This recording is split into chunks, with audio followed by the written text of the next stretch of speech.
Saudara yang dikasihi oleh Tuhan, mari kita datang kepada Tuhan lebih dulu di dalam doa agar Tuhan mengurapi setiap kita dengan urapan yang sama. Tolong mic yang lain bisa dimatikan supaya kita bisa konsen di dalam menerima firman Tuhan. Bapa yang Maha Kasih, Yesus Tuhan kami, berkati dan urapilah kami dengan urapan yang sama. Sehingga kita saat belajar mengenai firman-Mu, biarlah Allah Roh Kudus yang memberkati kami, yang hidup di dalam kehidupan kami, akan memberikan pencerahan kepada setiap pribadi kami. Kami menyediakan tanah hati kami yang paling subur, kami menyediakan telinga kami yakin firman-Mu tidak pernah kembali dengan sia-sia. Namun, sesampainya kami belajar di dalam diskusi malam hari ini, kami akan beroleh berkat yang sama. Di dalam nama Tuhan Yesus, kami percaya dan sudah berdoa. Amin. Saudara yang dikasihi oleh Tuhan, kita malam hari ini belajar dengan satu judul, ingin membuktikan apakah benar bahwa Yesus itu adalah juru selamat untuk dunia satu-satunya. Saudara, tafsir yang salah akan menimbulkan khotbah yang keliru dan berdampak negatif, akan menyesatkan para pendengarnya. Oleh karena itu, saya berharap siapapun Anda yang biasa melayani Tuhan dengan menjadi sebagai seorang pembicara, perhatikan baik-baik firman Tuhan. Jangan pernah keluar dari Alkitab firman Tuhan ini. Amen. Tetapi perhatikan, semua yang tertulis di dalam kitab suci harus kita lihat, harus kita renungkan. Demikian pula aspek yang satunya lagi adalah kehidupan yang ada di sekeliling kita tidak boleh tidak kita lihat. Jangan menutup mata terhadap kejadian kehidupan di sekitar kita. Sebab ternyata kita hidup sebagai orang Kristiani, sebagai orang Katolik, bukan hidup sendiri. Kita masih hidup bersama dengan bangsa yang demikian besar. Banyaknya bangsa-bangsa yang ada di sekeliling kita. Saudara, mari kita sekarang menyaksikan pembacaan firman Tuhan dari Lukas pasal 2, saya bacakan ayat 10 sampai dengan 12. Lalu kata malaikat itu kepada mereka, jangan takut, sebab sesungguhnya aku memberitakan kepadamu kesukaan besar untuk seluruh bangsa. Hari ini telah lahir bagimu juru selamat, yaitu Kristus Tuhan di kota Daud. Dan inilah tandanya bagimu, kamu akan menjumpai seorang bayi dibungkus dengan lampin dan terbaring di dalam palungan.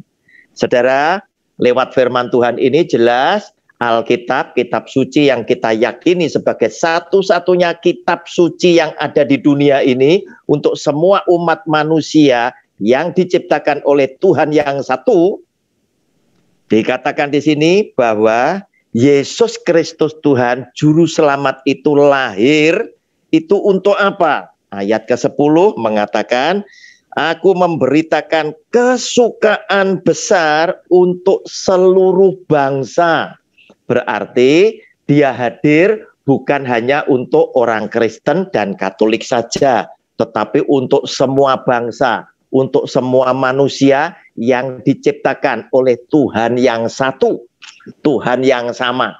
Nah, saudara, demikian pula ayat yang lain memberikan petunjuk, yaitu di dalam Matius pasal 1 ayat 21 sampai 23 berkata demikian.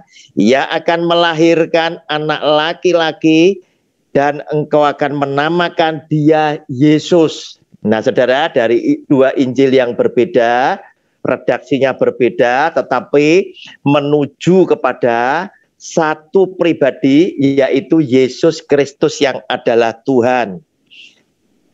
Engkau akan menamakan dia Yesus karena dialah yang akan menyelamatkan umatnya dari dosa mereka. Saudara, hal itu terjadi supaya genaplah yang difirmankan Tuhan oleh Nabi. Sesungguhnya anak darah itu akan mengandung dan melahirkan seorang anak laki-laki, dan mereka akan menamakan dia Immanuel, yang berarti Allah menyertai kita. Nah, saudara, berarti memang benar-benar yang ditulis di dalam Alkitab bahwa Yesus adalah Sang Juru Selamat satu-satunya untuk dunia. Apalagi di situ dikatakan bahwa namanya dia itu harus diberi nama Yesus. Namanya dia juga diberi gelar sebagai Immanuel, yang berarti Allah menyertai kita, yaitu Allah yang telah berkenan menjelma menjadi manusia dan hidup di tengah-tengah kita. Nah, saudara yang dikasihi oleh Tuhan, setelah kita tahu Yesus itu adalah juru selamat satu-satunya dunia, kita masih ingin tahu ya, apa yang sesungguhnya ada di dalam jati diri Kristus sebagai juru selamat dunia, karena firman Tuhan ada begitu banyak yang memberikan referensi ya. Apakah betul dia adalah Sang Juru Selamat sejati satu-satunya untuk dunia? Ternyata dia sendiri berkata, Yesus Kristus Tuhan sendiri menyampaikan sabda firman-Nya di dalam kitab suci, di dalam Yohanes pasal 3 ayatnya yang ke-16. Karena begitu besar kasih Allah akan dunia ini, sehingga ia telah mengaruniakan anaknya yang tunggal. Yang tadi barusan kita baca di dalam 2 Injil tadi, supaya setiap orang yang percaya kepadanya, kepada Yesus Kristus Tuhan, tidak binasa, melainkan beroleh hidup yang kekal. Saudara, lewat satu ayat firman Tuhan ini pula, akhirnya kita juga tahu, berarti untuk setiap orang boleh atau bisa selamat, mereka, orang-orang ini harus percaya kepada namanya, yaitu Yesus.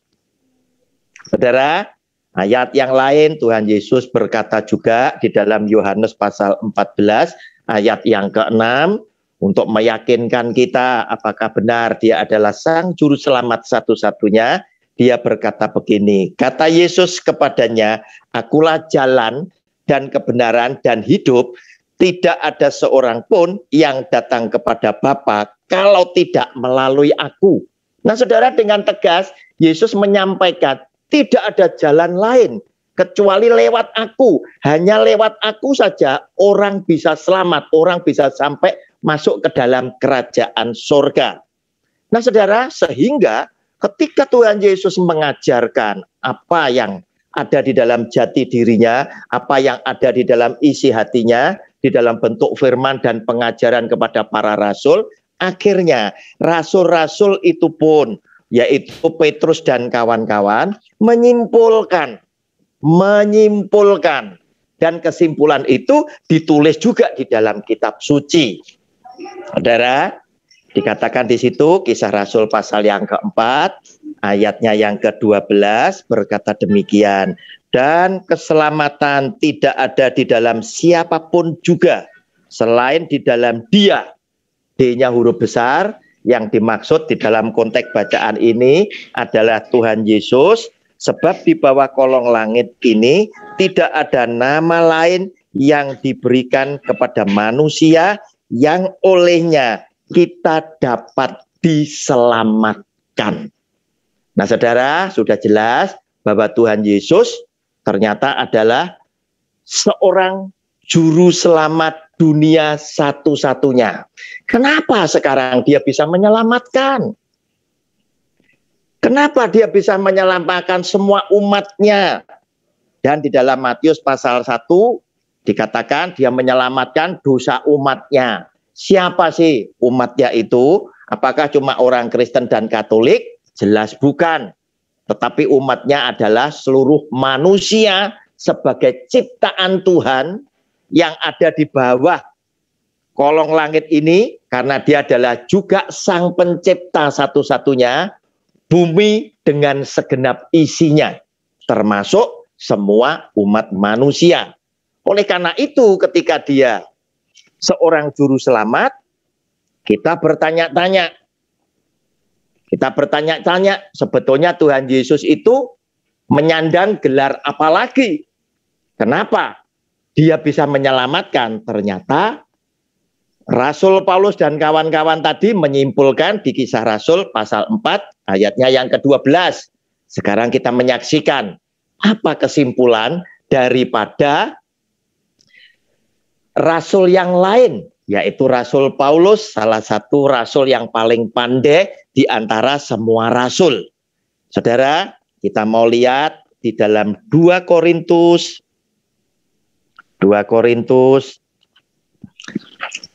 pasal yang ke-5 ayatnya yang ke-10. Bacaannya adalah jangan tawar hati juga waktu menghadapi maut. 2 Korintus pasal 5 ayat ke-10. Bapak Ibu, senang jika ayat-ayat yang saya berikan Anda nanti mencatat supaya nanti bisa direnungkan seusainya kita belajar bersama-sama. Karena di dalam kita belajar tentang isi hati Tuhan, tentang firman Tuhan, seyogianya jangan keluar daripada Alkitab, ya. Jangan menyimpulkan sendiri, ya. Tetapi apa yang Alkitab katakan, kita mau hormati, kita mau tunduk, ya. Ayat 10 berkata begini, Rasul Paulus ini pengajarannya dia. Sebab kita semua harus menghadap tata pengadilan Kristus, supaya setiap orang memperoleh apa yang patut diterimanya, sesuai dengan yang dilakukannya dalam hidupnya ini, baik ataupun jahat. Saudara, silakan semua dicoreti, kalimat ini penting sekali, tetapi saya ingin mengajak kepada saudara, kata sesuai dengan yang dilakukannya, ini kata dilakukannya kan boleh diganti, artinya sama, sesuai dengan yang diperbuatnya dalam hidup ini, baik ataupun jahat. Nah, saudara, berarti setiap orang nanti harus ngadep kepada tata pengadilan Kristus. Loh, siapa? Kok Yesus Kristus lagi? Tadi dia menyelamatkan umatnya, ya, di atas kayu salib. Semua dosa manusia sak jagat diampuni. Ya, sekarang disimpulkan juga oleh Rasul Paulus, setiap manusia kalau nanti mati, rohnya berhadapan muka dengan Kristus, dan setiap orang itu menghadap tata pengadilan Kristus. Semua orang mempertanggungjawabkan perbuatannya sesuai dengan apa yang dilakukannya, sesuai apa yang diperbuatnya. Sehingga orang itu ditentukan sebetulnya. Dihakimi untuk apa? Untuk ditentukan. Orang ini orang jahat atau orang benar. Orang ini masuk ke neraka atau masuk ke surga. Demikian. Dasar Tuhan untuk menghakimi, untuk menentukan, tetaplah Yesus Kristus Tuhan, Sang Juru Selamat, ternyata juga Sang Hakim satu-satunya, adalah perbuatan setiap manusia. Setiap perbuatan manusia dipakai sebagai tolok ukur, sebagai parameter Tuhan untuk menentukan si A, si B ini orang jahat atau orang benar. Ya, orang jahat atau orang baik. Dia masuk neraka atau dia masuk surga, dasarnya dia tetap pakai perbuatan masing-masing orang. Nah, saudara, kita lihat daripada Rasul Paulus, sehingga kita menyimpulkan Tuhan Yesus ternyata bukan cuma juru selamat, ternyata dia juga hakim. Kenapa dia bisa jadi hakim? Karena ternyata dia juga katakan di dalam Wahyu pasal 22, saudara lihat. Wahyu pasal 22 ayat 12 dan 13. Silakan juga dicatat, dicoret-coret di dalam Alkitabnya. Ya, setiap anak Tuhan yang saleh pasti akan memperhatikan firman Tuhan, khususnya yang keluar dari mulut Kristus ya, karena Dia adalah Tuhan ya.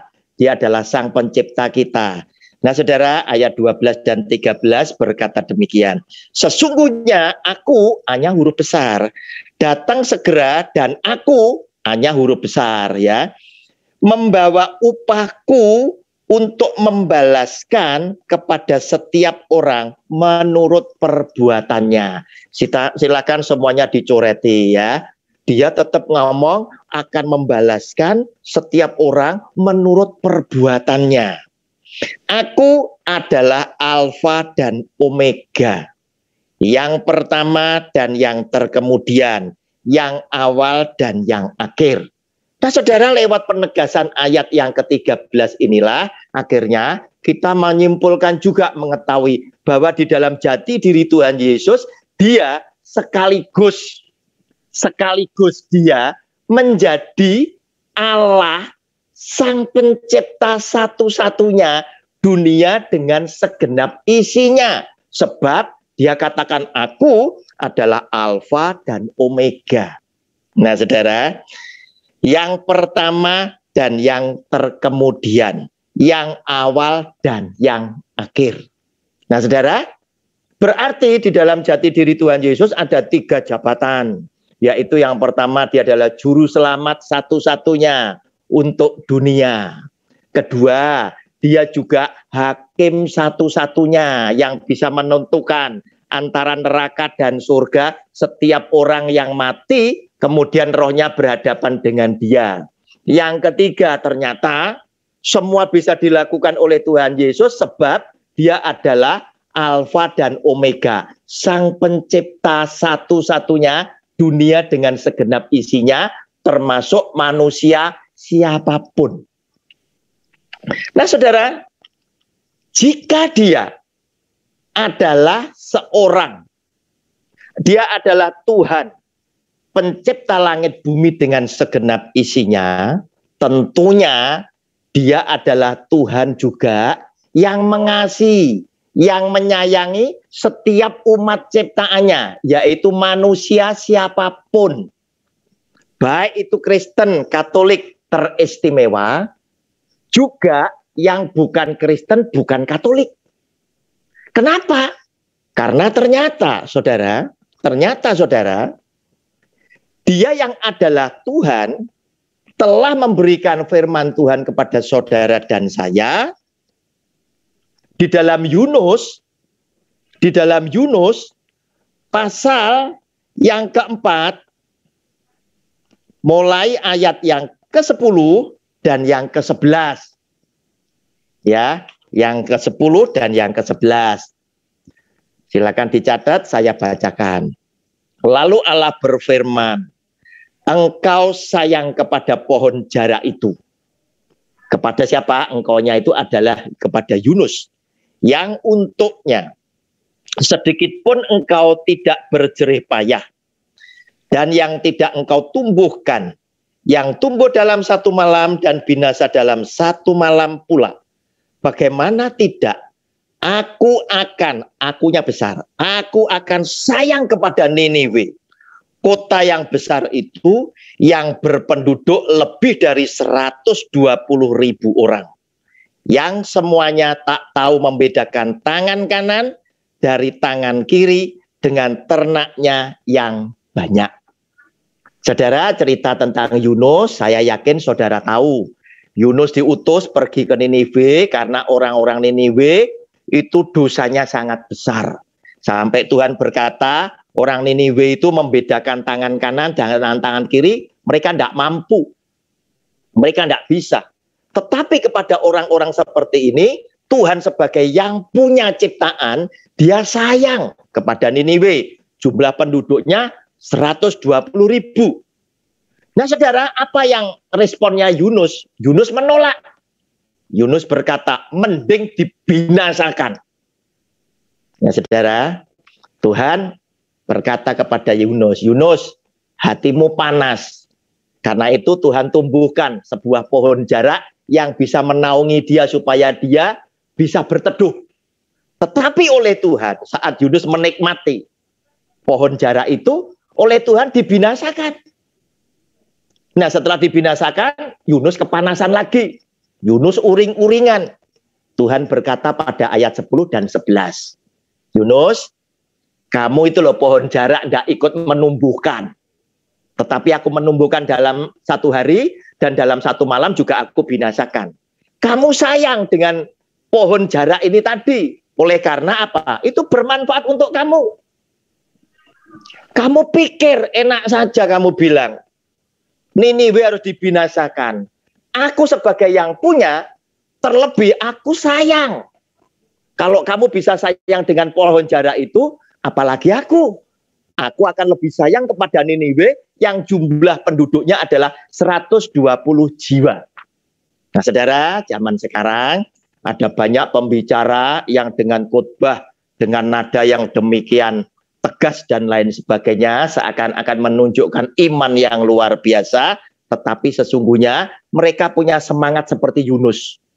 Binasakan. Dan mereka berkhotbah berkata, perbuatan baik tidak menyelamatkan.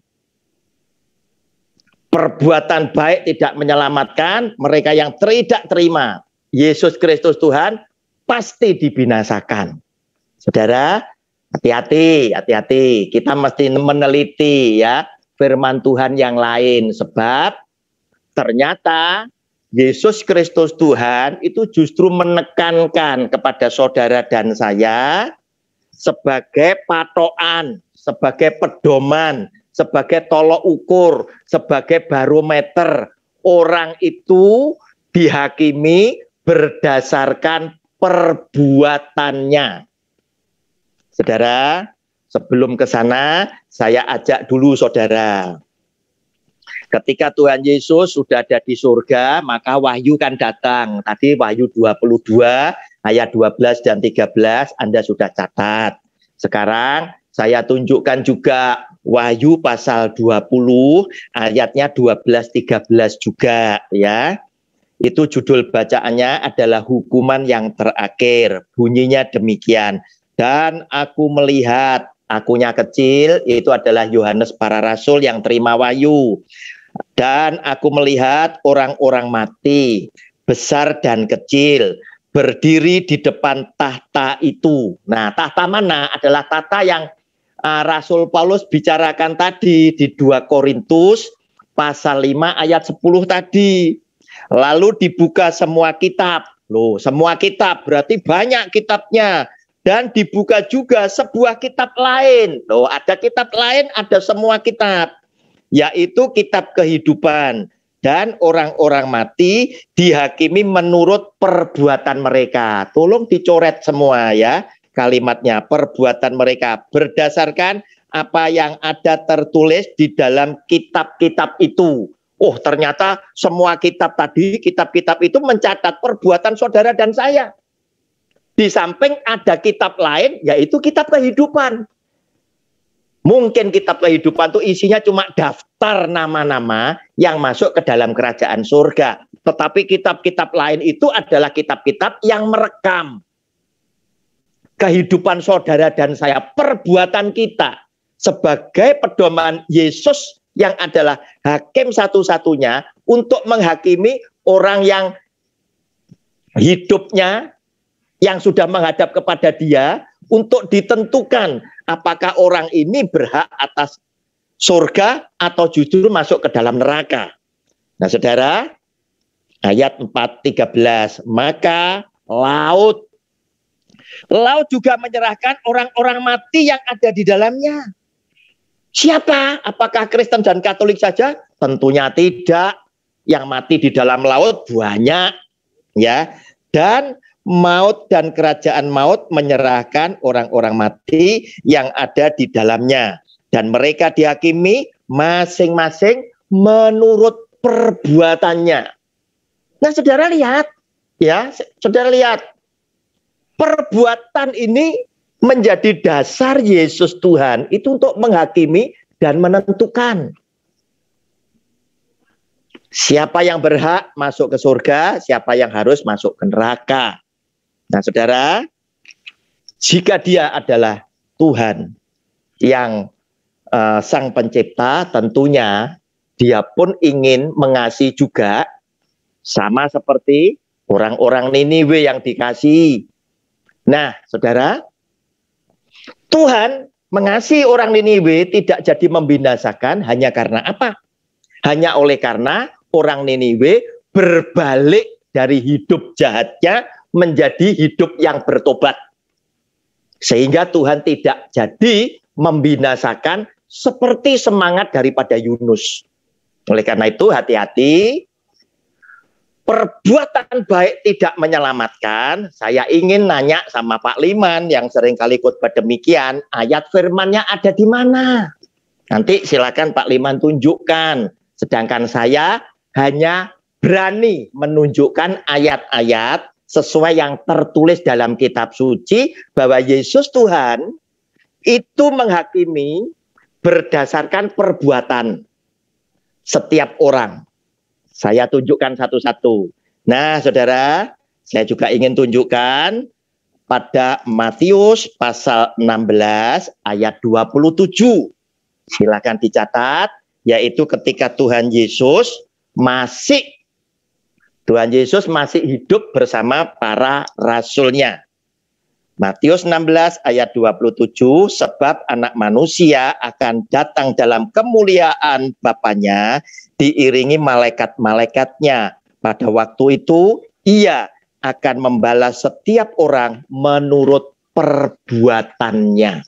Berarti memang betul-betul perbuatan ini menjadi satu-satunya pedoman dan tolok ukur Kristus untuk menjatuhkan penghakiman.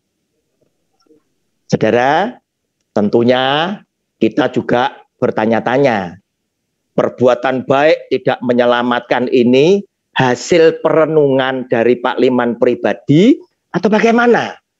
Atau ada di dalam ayat Alkitab sebagai dasar kita belajar firman Tuhan tidak keluar dari kitab suci.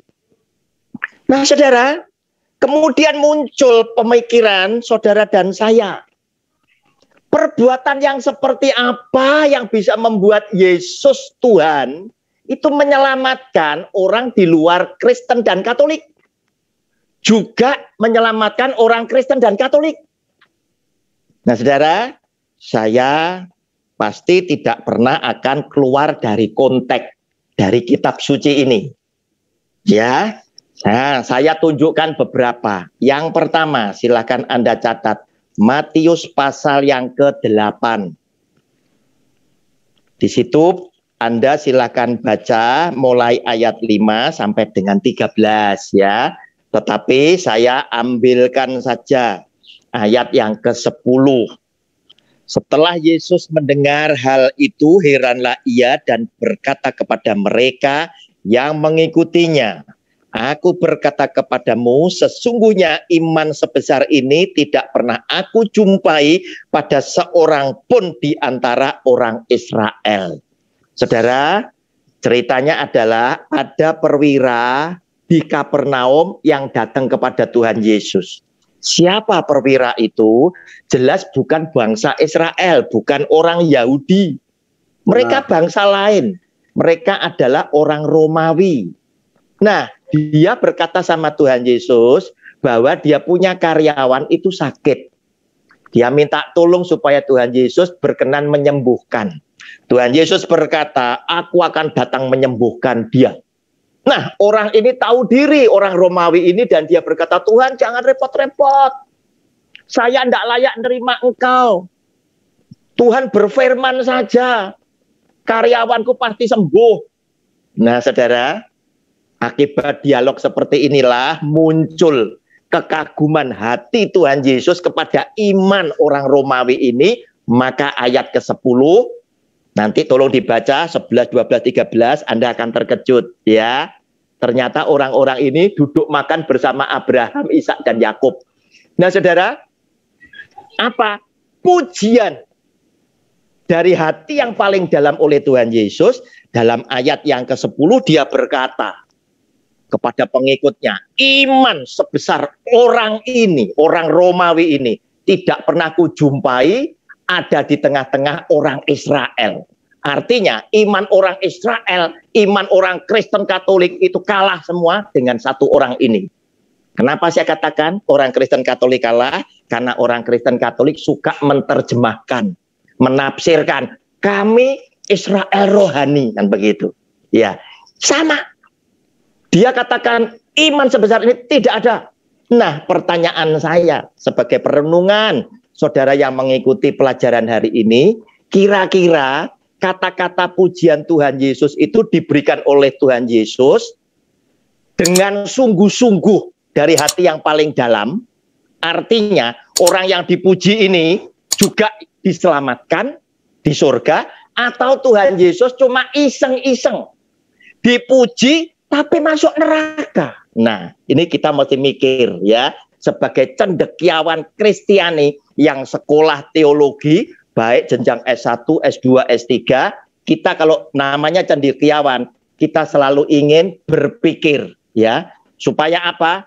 Firman Tuhan yang hidup ini tadi boleh senantiasa mengikuti kepada dunia sampai kiamat, sebab Tuhan Yesus juga berkata, lebih mudah bumi, langit dan bumi itu lenyap daripada 1 titik 1 koma hukum Taurat itu batal. Artinya kitab suci kita itu up to date sampai dunia kiamat, ini bisa mengikuti kejadian yang dialami oleh manusia di dalam dunia. Nah, saudara, kemudian yang kedua, saya tunjukkan juga ada di dalam Matius pasal 15 ayat ke-28.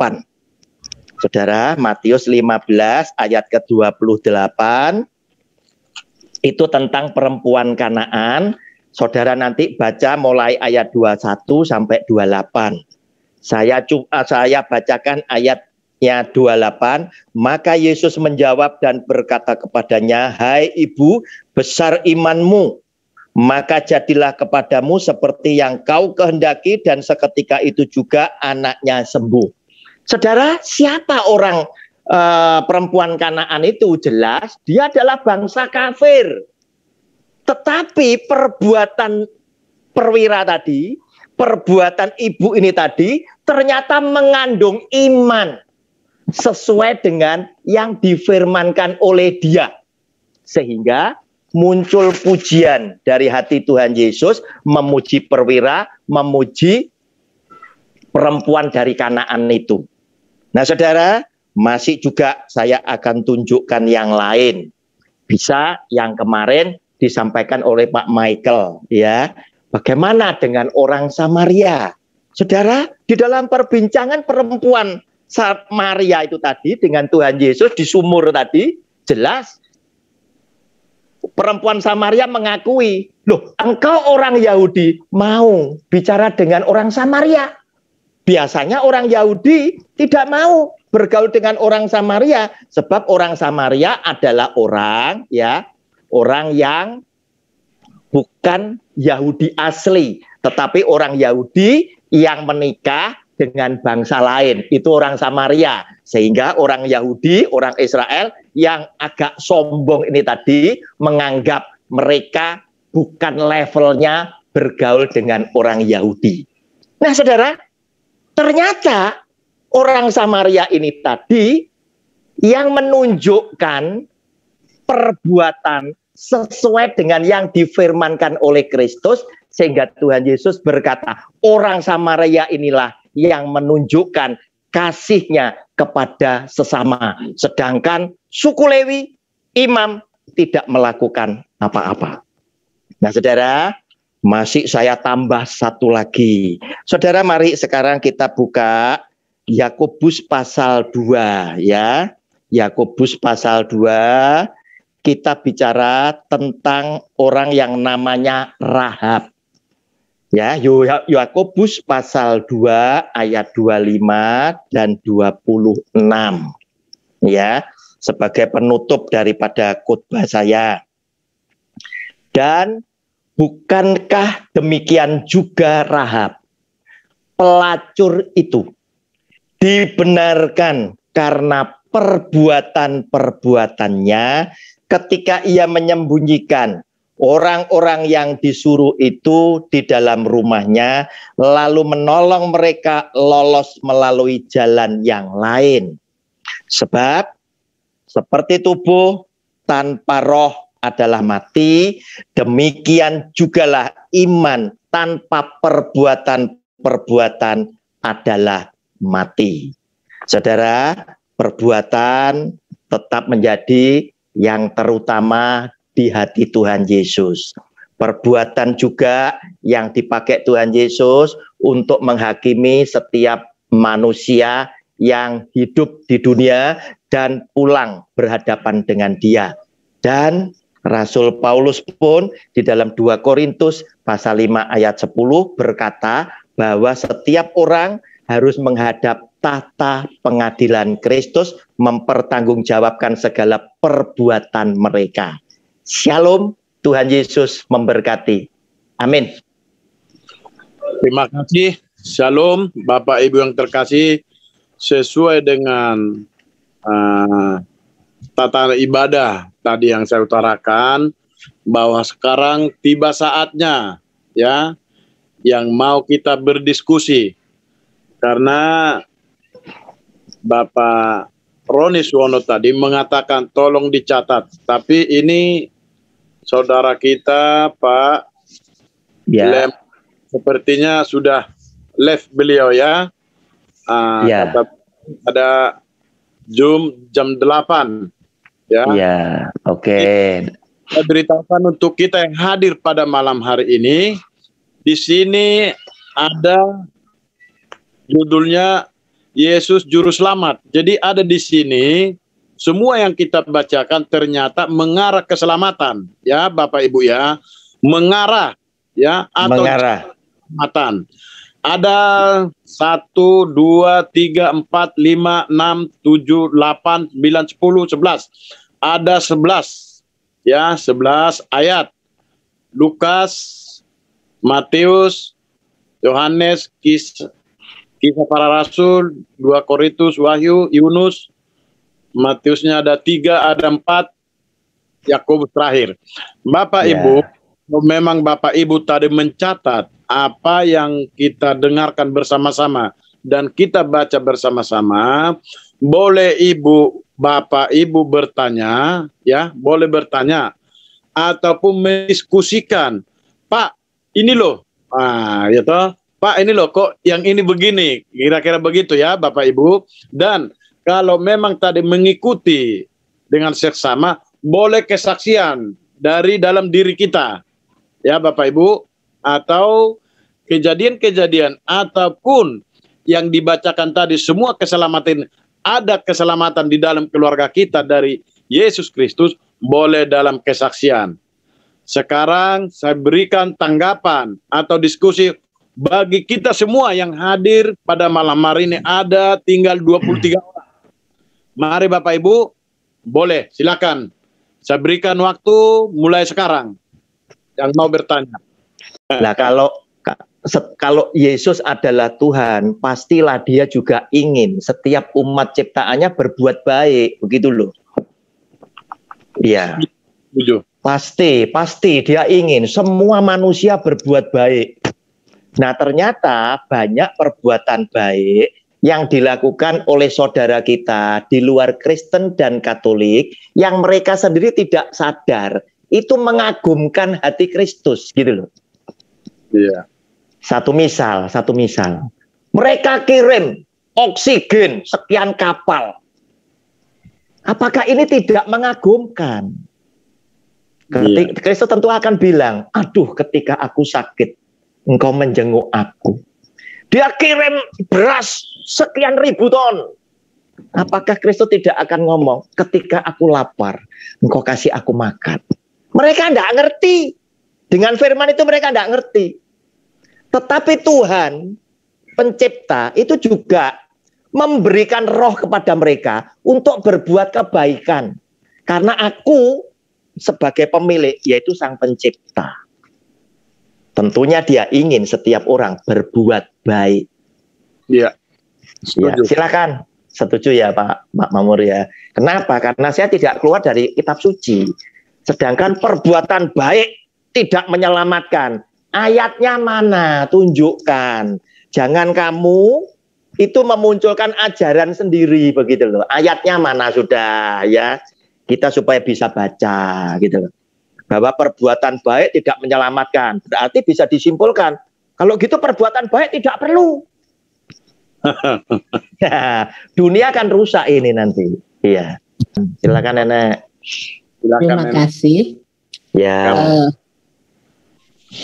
Saya sudah bisa mengerti yang Pak Roni khotbahkan. Cuma yang saya mau tanya, perbuatan baik ini kan ada hubungannya dengan iman. Karena iman erat sekali dengan perbuatan baik. Nah, iman dengan perbuatan baik itu yang menyelamatkan atau hanya perbuatan baik tanpa iman.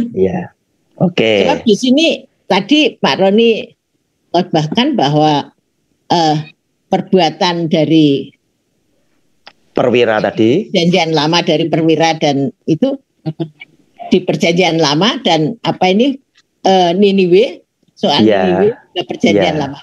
Kalau saya lihat, maaf Pak Roni, mungkin saya salah. Kalau saya lihat itu adalah perbuatan jasmani, artinya diselamatkan secara jasmani.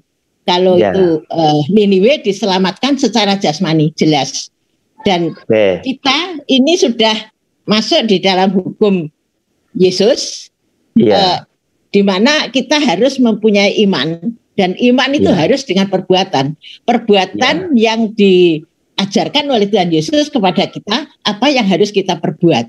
Nah, kalau perbuatan baik ini tanpa iman, iman, sebab kita tahu bahwa iman itu adalah percaya bahwa Yesus itu Tuhan dan Juru Selamat dan lain-lain.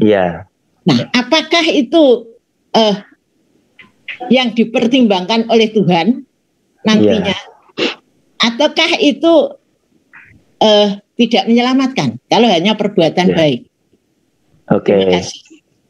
Terima kasih Nek. Jadi saya nanya aja, saya kembalikan dalam bentuk pertanyaan untuk menjawab dari pertanyaan Nenek. Ya, baik sekali. Seakan-akan ya Niniwe itu kan baru diselamatkan secara jasmani, tidak ditunggang balikkan Niniwe. Ya, mereka tidak dibinasakan hari itu. Ya, kalau ditunggang balikkan, otomatis mereka mati di dunia, mati sekali di surga, kan begitu. Ya, kemudian mereka masih dikasih kesempatan untuk dapat surga. Nah, sekarang saya nanya, ya, beri contoh perbuatan baik kita kepada orang lain yang tidak mengandung iman itu kira-kira ada apa tidak? Nah, lihat ya, ya. Semua perbuatan baik kita kepada orang lain ternyata itu mengandung iman. Karena apa? Itu ada firman-nya. Misalnya ada kesempatan ya. Kita itu untuk mendapatkan sesuatu dari seseorang ya. Barangnya dia ketinggalan atau tidak ya. Handphonenya ketinggalan. Terus kemudian orang ini, pemuda ini, Nek, awas Nek. Handphonenya nenek ketinggalan. Perbuatan orang ini gimana? Baik, ini ada mengandung iman tidak? Ya, sekarang saya mau tanya kepada Pak Roni, yang dimaksud dengan iman, dengan iman yang Pak Roni bicarakan ini, iman kepada siapa, gitu? Iman kepada siapa? Nek. Kata iman, ya, untuk kita orang Kristen dan orang Katolik, boleh kita tadi melihat dari Yohanes 14 ayat 6. Ya, tadi yang tak bacakan. Yohanes 3 ayat 16. Yang percaya di dalam namanya. Berarti kita percaya kepada Kristus. Betul ya, pada Kristus. Berarti kita seakan-akan kita itu harus beriman kepada Dia. Nah, kata ini tidak boleh ditafsirkan secara sempit. Hanya percaya saja. Sebab orang di luar sana yang tidak Kristen, tidak Katolik, yang tidak mengenal Tuhan Yesus, itu kemudian mengajukan pembelaannya dia kepada Tuhan Yesus. Tuhan, bagus yang mana? Kristen ya sudah dibaptis, beriman, percaya kepadamu, tetapi tidak melakukan firman-Mu. Ya. Ya, tetapi tidak melakukan firman-Mu. Kami tidak dibaptis, tetapi melakukan firman-Mu. Silakan pilih. Nah, itu tadi. Paham, Nek? Nek, anunya sama itu. Ya, gimana? Apa enggak sama itu? Artinya sama gimana, Nek? Samanya begini. Orang yang beriman tapi tidak berbuat itu kosong. Dan itu sama saja tidak percaya sama Tuhan Yesus. Dan yang tidak percaya sama Tuhan Yesus tapi berbuat baik sama saja. Tidak, maksudnya nenek tidak selamat kan gitu toh, Nek? Iya toh? Bukan tidak selamat, mohon maaf. Sebab kalau saya menghakimi itu namanya kalau tidak selamat. Oh enggak, Nek. Diskusi kita ini cuma ingin menentukan mereka tuh diselamatkan tidak gitu, Nek. Jadi kalau buat saya, Pak, yang iman tanpa perbuatan itu kosong, tidak selamat. Yang itu tadi tanpa iman, perbuatan baik. Saya berpikir, itu juga tidak diselamatkan. Karena Tuhan Yesus, akulah jalan, jalan kebenaran dan hidup, sudah jelas. Betul. Tanpa melalui aku, kamu tidak akan sampai kepada Bapa. Nek, sudah ya. Matius pasal 8 nenek buka. Matius pasal 8 nenek buka. Ya.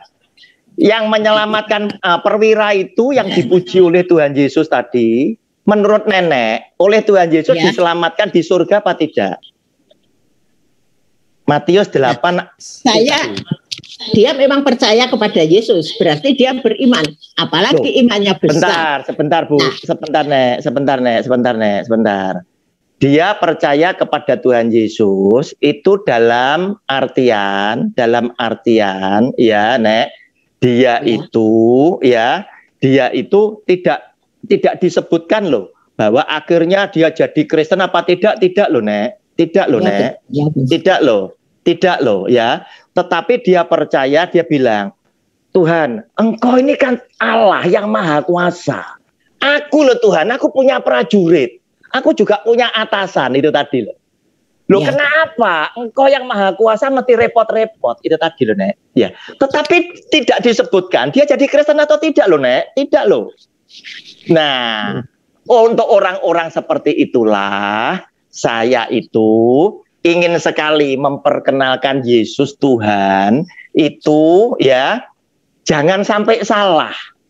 Sebab ketika orang Kristen diberi tugas untuk menjalankan amanat agung ya, ajarkanlah beritakanlah firman-Ku ke seluruh penjuru dunia, baptislah mereka dalam nama Bapa, Anak, dan Roh Kudus, dan ajarlah mereka melakukan segala sesuatu yang pernah aku ajarkan.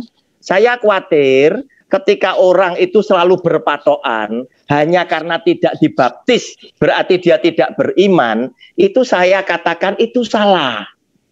Sebab apa? Perwira ini percaya bahwa Yesus itu Maha Kuasa, walaupun dia tidak dibaptis. Perempuan Kanaan itu percaya Engkau Maha Kuasa walaupun tidak dibaptis. Ya, betul ya. Rahab sendiri itu pelacur. Nah, ini tadi, Nek, karena dasar yang seperti ini berarti ternyata apa? Ada orang yang percaya kepada Tuhan Yesus dan kemudian dia melakukan perbuatan yang mengandung iman. Walaupun dia tidak dibaptis, sama seperti perwira ini kan tidak ada terusannya menjadi pengikut atau tidak. Tapi perbuatannya itu mengagumkan hati Tuhan Yesus. Nah, sehingga dengan demikian harusnya kita sebagai orang Kristen itu berkhotbah tidak dengan model yang seperti itu. Harusnya orang Kristen berkhotbah bagaimana? Yesus Tuhan satu-satunya mengasihi engkau kepada orang di luar Kristen dan Katolik. Sebab Yesus Tuhan ngelihat ada begitu banyak perbuatan baikmu yang menyenangkan hatinya. Tetapi Tetapi masih banyak perintah-perintah Yesus yang akan disampaikan kepadamu, yang akan membawa engkau hidup di dalam damai sejahteranya. Otomatis mereka berpikir, berarti Yesus ini tidak arogan. Seperti yang diberitakan. Tidak, dalam Yesus mati. Termasuk Pak Liman kemarin menunjukkan seakan-akan imannya besar. Dia konsisten sampai dia berkata, papa mamaku saya injili tetap tidak terima Kristus. Dia binasa. Ini dengan papa mama loh. Nah, hati-hati loh. Anak yang mengutuki, saya bacakan. Matius 15, silakan Nek dibuka. Matius 15, ayatnya yang keempat. Hati-hati loh ya. Orang seperti ini hidupnya susah bisa enak loh. Sebab Allah berfirman, hormatilah ayahmu dan ibumu.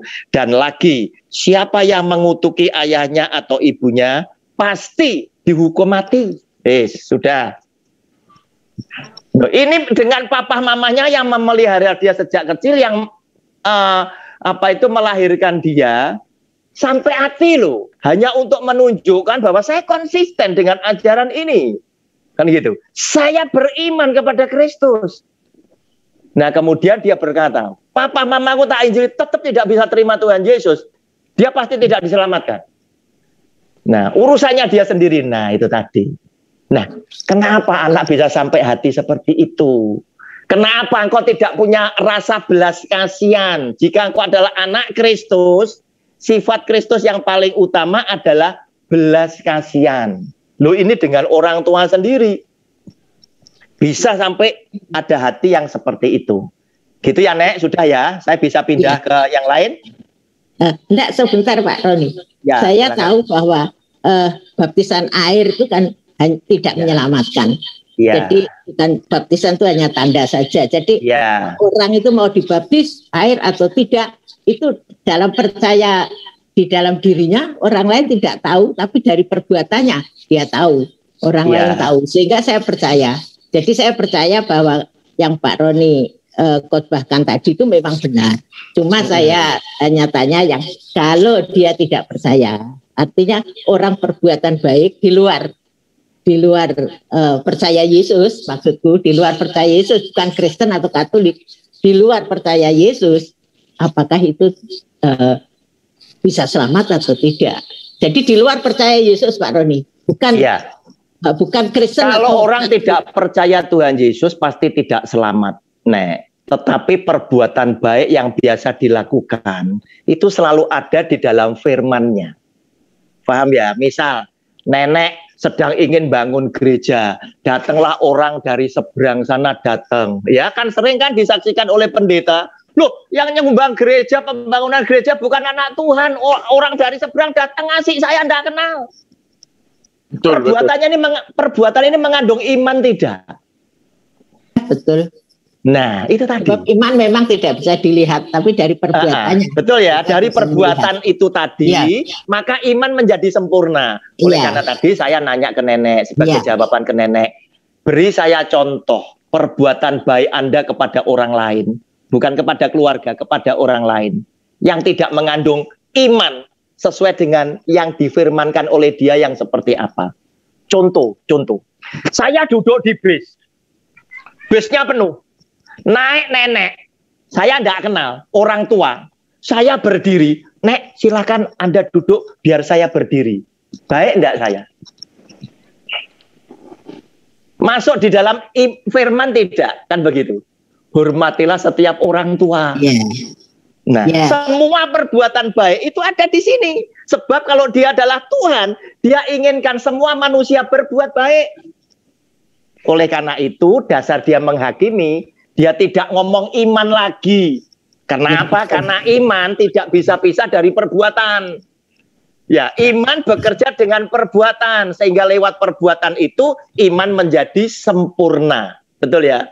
Nah, semua perbuatan baik selalu mengandung iman. Dari apa? Dari firman yang dia sudah firmankan. Kenapa? Karena dia ketika dia sebagai Tuhan yang sebagai pencipta, tentunya Tuhan selalu ingin setiap manusia yang diciptakan itu berbuat baik.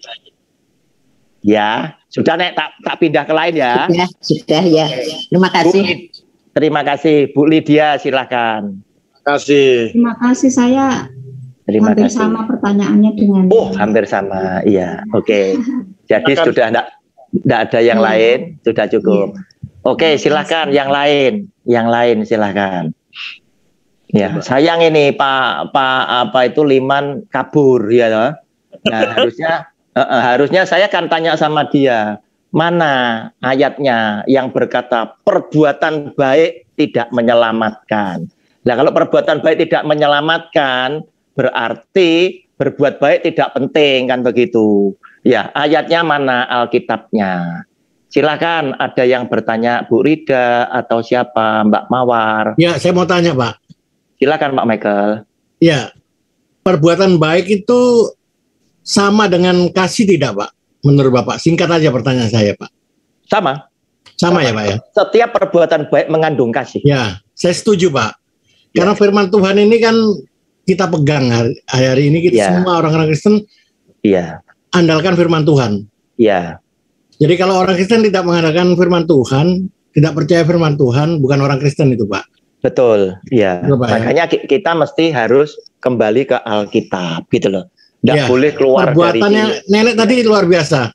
Iya. Neneknya Jen tadi itu luar biasa pertanyaannya. Oh, nenek ini ngerti Alkitab, Pak. Iya, tajam pertanyaannya. Iya. Cuma saya akan lengkapin, Pak. Akan lengkapin begini sekalian sama neneknya Jen, bahwa kalau tadi saya pertanyakan kepada Pak Roni bahwa perbuatan baik sama dengan kasih, kita buka Amsal 10 ayat 12b. Ya. Apa Pak? Amsal 10 ayat 12b. 12b. Oke, iya. Kasih menutupi segala pelanggaran. Ini firman Tuhan yang berbunyi ini, Pak. Iya. Ya. Jadi kalau kita aminkan, berarti perbuatan baik itu menutupi segala pelanggaran kita. Iya. Mungkin pelanggaran kita waktu masih kecil belum tentu punya iman. Iya. Belum tentu punya iman. Kita juga biarpun ini keturunan orang Kristen, kadang-kadang orang Kristen masih umur belasan tahun pun belum tentu punya iman. Iya. Tapi kalau dia berbuat baik, tentunya dia menutupi segala pelanggaran itu. Lihat itu saja, Pak, saya tambahkan. Terima kasih Pak Michael, terima kasih. Makanya tadi kan saya juga bacakan kisah tentang Rahab. Ya, kalau kita lihat sejarahnya Rahab, ya, dia itu pelacur loh. Perbuatan baik apa? Dia lakukan satu perbuatan baik, oleh Tuhan diperhitungkan loh. Ya, ketika itu ya Yosua memerintahkan orang-orangnya untuk mengamat-amati, mengintai, survei ya Yeriko seperti apa.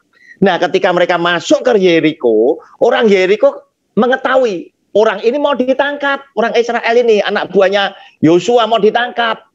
Nah, pada saat seperti itulah masuk ke rumahnya Rahab dan oleh Rahab disembunyikan. Nah, itu kisahnya. Nah, Rahab melakukan perbuatan ini tadi dan itu menjadi sebuah kebenaran. Nah, Rahab siapa? Rahab ternyata kalau Anda urut ya silsilah daripada Tuhan Yesus, Rahab ada di sana. Rahab punya anak Boas. Boas itu yang ngambil Rut itu tadi. Terus kemudian keluar Isai dan lain sebagainya, Daud dan lain sebagainya. Nah, saudara, oleh karena itu salah kalau orang Jawa, ya orang Jawa biasanya kalau milih mantu itu kan ada syaratnya. Bibit, bobot, bebet, kan gitu ya. Loh, kalau mau bicara bibitnya Rahab sudah tidak masuk, kan begitu. Tetapi lihat, Tuhan yang Maha Kasih adalah Allah yang Maha Pengampun. Walaupun Rahab itu pelacur, masuk dalam garis keturunan Yesus Kristus Tuhan. Nah, silakan yang lain, monggo. Iya Pak, saya tambahkan Pak. Saya tambahkan sedikit. Bicara tentang iman Pak. Bicara tentang iman, tentunya semua orang Kristen dan Katolik harus punya iman kepada Yesus. Kalau tidak, jangan jadi orang Kristen.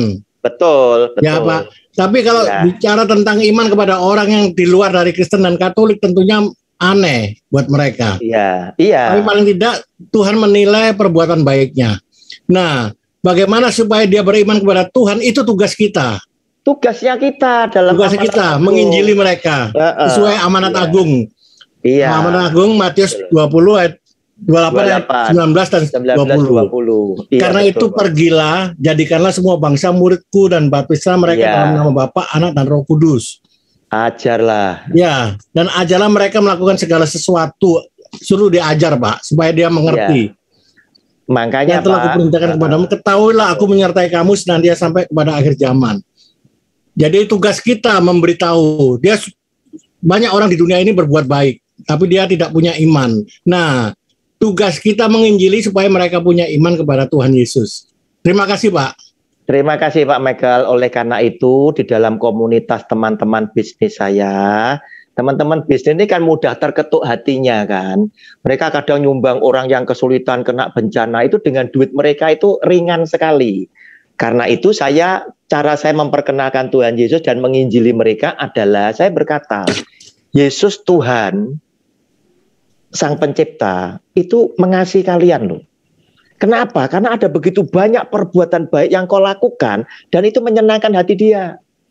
Tetapi Anda harus tahu, dari Alkitab yang tak pelajari, ada begitu banyak perintah Yesus yang Anda harus tahu karena Anda akan dibawa hidup di dalam damai sejahteranya.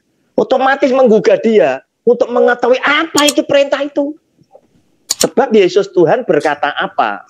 Di dalam Yohanes pasal yang ke-10, ayat yang ke-6, saudara lihat. Tentang gembala yang baik, judulnya. Ke-16 ya.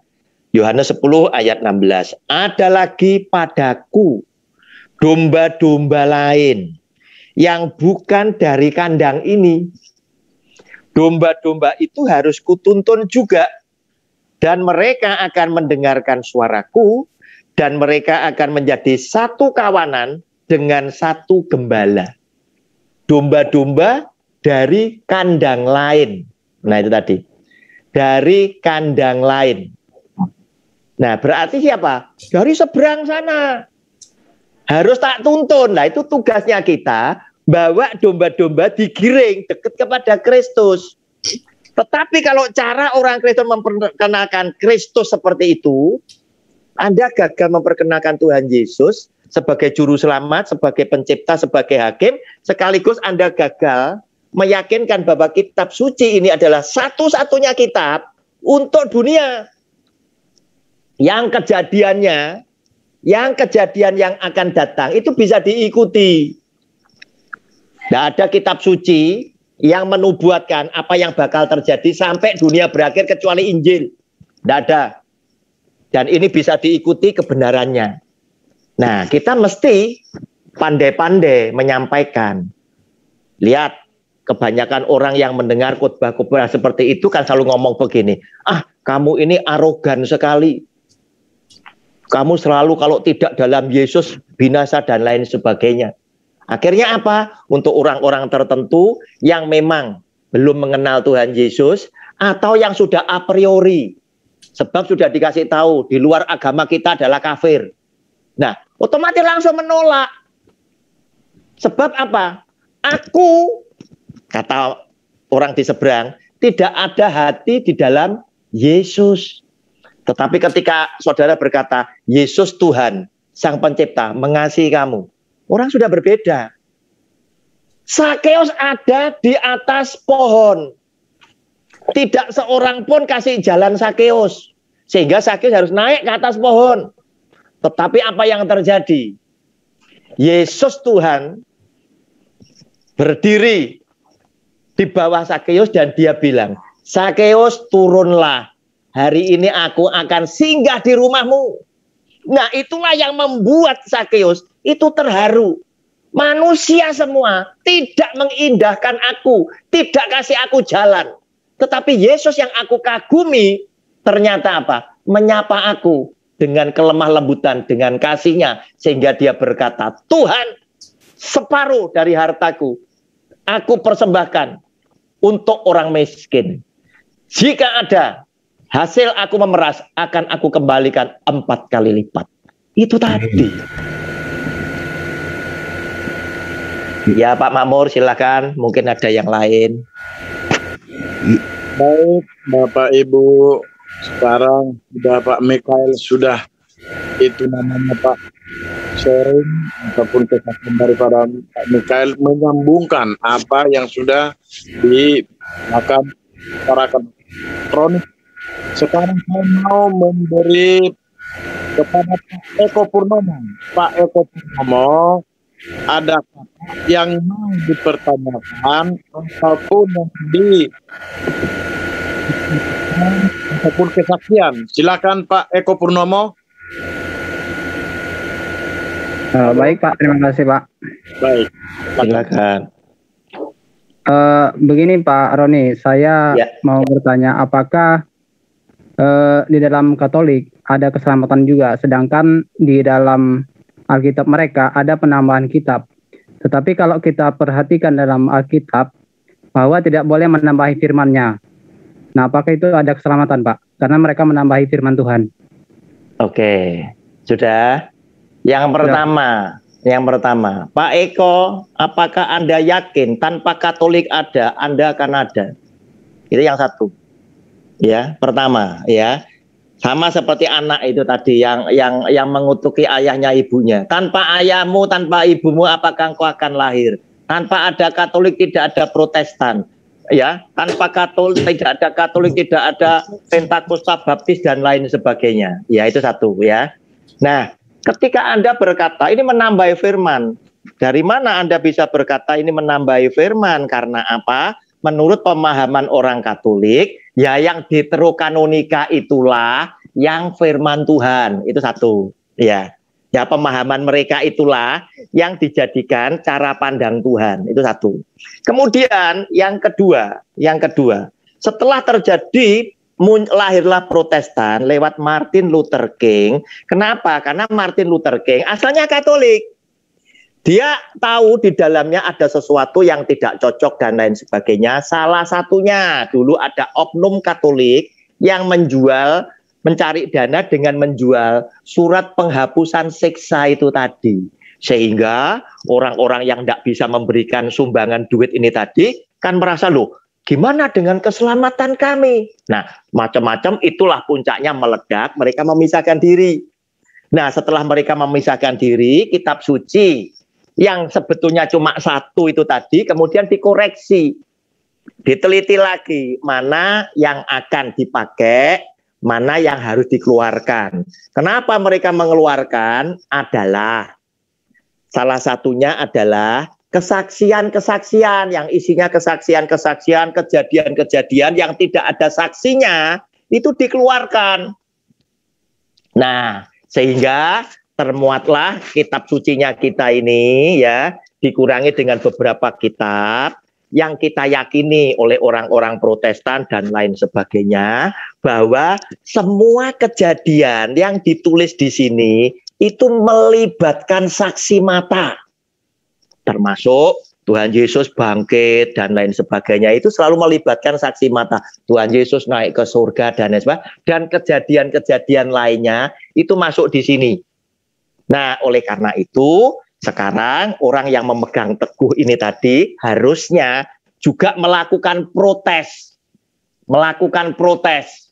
kepada pendeta tertentu dalam tanda kutip, gereja tertentu dalam tanda kutip yang berkata, Tuhan membawa saya ke surga, Tuhan membawa saya ke neraka, saksi nih sopo, gitu loh ya, saksi ini tidak ada. Nah, demikian Pak Eko Purnomo, terima kasih. Baik Pak, terima kasih Pak. Terima kasih. Barangkali ada yang lain, silakan. Ada yang lain Bapak Ibu? Ya, kesaksian boleh. Ayo Pung. Boleh, kesaksian boleh. Karena kesaksian Anda juga menguatkan iman pendengar. Ya. Opung ini shalom semua. Shalom. Pak, saya mau tanya. Oke. Opung ini bukan kesaksian Pung, tapi ada mau tanya bukan kebetulan ya. Saya dan orang tua tinggal di lingkungan kebanyakan agama seberang. Iya. Terus saya mau tanya gini Pak, mereka sering bilang begini sama saya, Kak atau tante gitu, kenapa mudahnya orang Kristen memberikan kasih dengan baik dan memberikan juga masalah keuangan, masalah ketulusan, masalah apa saja itu kebaikan. Contohnya waktu di Aceh, Pak, yang tsunami di Aceh, saya pernah dengar itu selentingan, pokoknya pernah dengar katanya kita yang sebagai Nasrani itu memberikan memberikan keringanan bantuan. Itu bantuan ditolak sama dari Aceh. Sampai saya bilang gini, kenapa? Nggak tahu. Itu saya dapat dari teman-teman saya, Pak. Kebetulan memang dia sudah awalnya sama seperti saya, gerejanya di saya HKBP, ya dia sekarang sudah di karismatik. Saya tidak menelusuri lagi itu dari mana, tapi memang ya begitu. Terus yang kedua, dia bilang gini, kenapa sih orang Kristen juga murah senyum? Dan yang terakhir, Pak, kenapa rezeki orang Kristen tidak pernah surut, tidak pernah miskin? Memang ada yang miskin ya, Pak, terus terang yang di seluruh Indonesia kalau diselidikin tidak mungkin semuanya orang yang atas semua. Itu, Pak, pertanyaan saya dari agama seberang. Terima kasih, Tuhan memberkati. Amin, terima kasih Bu Grace. Kenapa orang Kristen itu dengan ringannya memberikan sumbangan, memberikan hartanya, memberikan kasihnya, memberikan senyumnya kepada orang-orang lain yang sedang di dalam penderitaan, katakanlah bencana.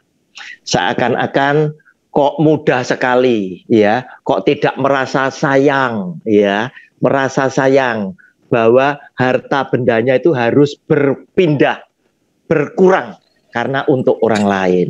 Jawabnya adalah karena Yesus Tuhan itu mengajarkan kepada kami sebagai pengikut dengan gaya hidupnya dia. Dengan gaya hidupnya dia.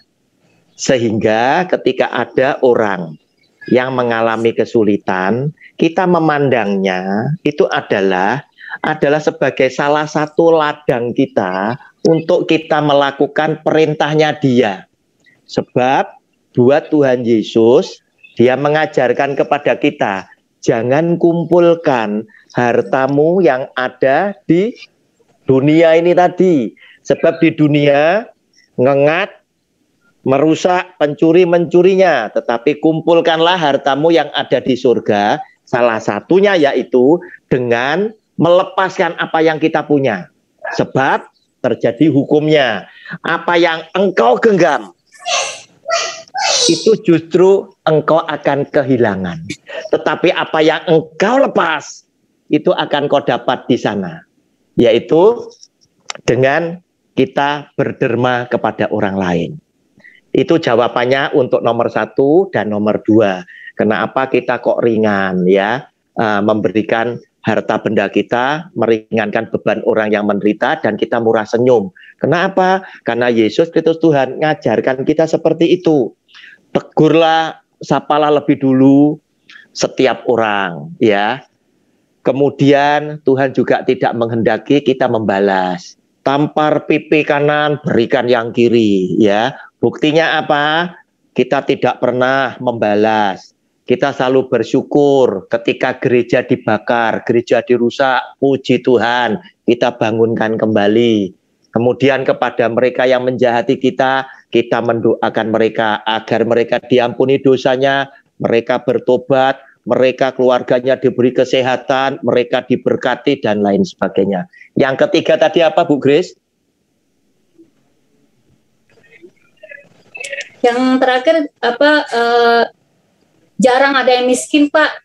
Oke, kenapa kok orang Kristen itu jarang yang miskin walaupun ada, ya? Sebab ketika kita belajar ilmu sosial, kalau itu tidak bisa mutlak 100%, katakan 70-80%, orang Kristen selalu dipelihara oleh Tuhan. Sebab kita itu mengikuti hukum Tuhan yang benar, Tuhan satu-satunya. Sehingga ketika kita melakukan hukum Tuhan, kita akan menerima penggenapan janji Dia. Tentunya akan timbul pertanyaan daripada mereka. Duh, apa memang Tuhan yang benar itu cuma Yesus? Kita punya kesempatan untuk memberitakan Injil. Ya, silakan Anda amati apakah benar di dalam kitab suci orang Kristen itu menceritakan dunia pertama diciptakan sampai dunia itu berakhir. Dan apakah benar kitab suci orang Kristen itu juga bisa diikuti kejadian demi kejadian yang sekarang kita alami ada di sini. Nah, inilah bukti, ini kitab suci yang diberikan oleh Tuhan satu-satunya Sang Pencipta. Demikian Bu Grace, terima kasih.